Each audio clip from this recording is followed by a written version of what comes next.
આપણે સૌ જાણીએ છીએ કે આગ લાગે ત્યારે બધું જ બળીને ખાખ થઈ જતું હોય છે. વળી આપણે રાજકોટ અગ્નિકાંડ તો કેવી રીતે ભૂલી શકીએ?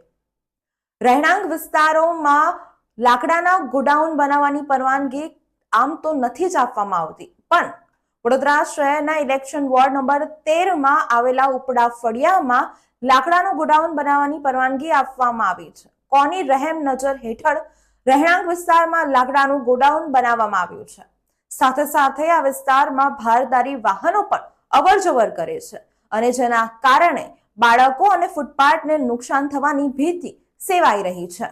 શહેરના ઇલેક્શન વોર્ડ નંબર 13ના રહેણાંક વિસ્તારમાં આવેલા પથ્થરગેટ સહિતના વિસ્તારોમાં સાયકલ બજારના દબાણોથી સ્થાનિકો માટે માથાનો દુખાવો બન્યો છે, જેનું કોઈ કાયમી નિરાકરણ થતું નથી. ત્યાં તો બીજી તરફ ઉપલા ફળિયામાં કોની રહેમ નજર હેઠળ લાકડાનું ગોડાઉન તથા કાચનું ગોડાઉન આવેલું છે.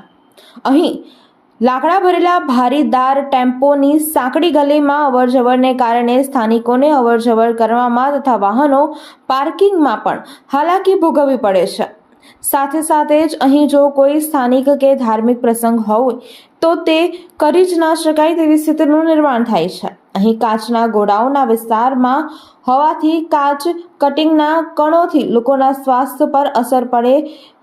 સાથે સાથે અહીં ભારદાર ટેમ્પોની અવરજવર અને પાર્કિંગને કારણે ફૂટપાથને પણ નુકસાન થાય. વારંવાર સ્થાનિક કાઉન્સિલરોને રજૂઆતો કરવામાં આવી છતાં આજ દિન સુધી કોઈ નિરાકરણ આવ્યું નથી. અહીં લાકડાના ગોડાઉનમાં આગ જેવી ઘટના સર્જાય તો કેટલું નુકસાન થાય અને કેટલી જાનહાનિ થઈ શકે તેનો અંદાજ શું પાલિકા કે ફાયર બ્રિગેડને છે ખરો? ફાયર બ્રિગેડ દ્વારા કયા ધારાધોરણના આધારે રહેણાંક સાંકડી શેરીમાં લાકડાના ગોડાઉનની પરવાનગી આપવામાં આવી છે?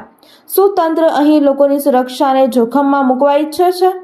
આવનારા ભારદાર ટેમ્પોની અવરજવરને કારણે શેરીમાં રમતા બાળકો માટે જોખમરૂપ થઈ શકે છે. ત્યારે સ્થાનિકો દ્વારા મ્યુનિસિપલ કાઉન્સિલરો અને ફાયર બ્રિગેડને મીડિયાના માધ્યમથી વહેલી તકે આ સમસ્યાનું નિરાકરણ લાવવા રજૂઆત કરવામાં આવી.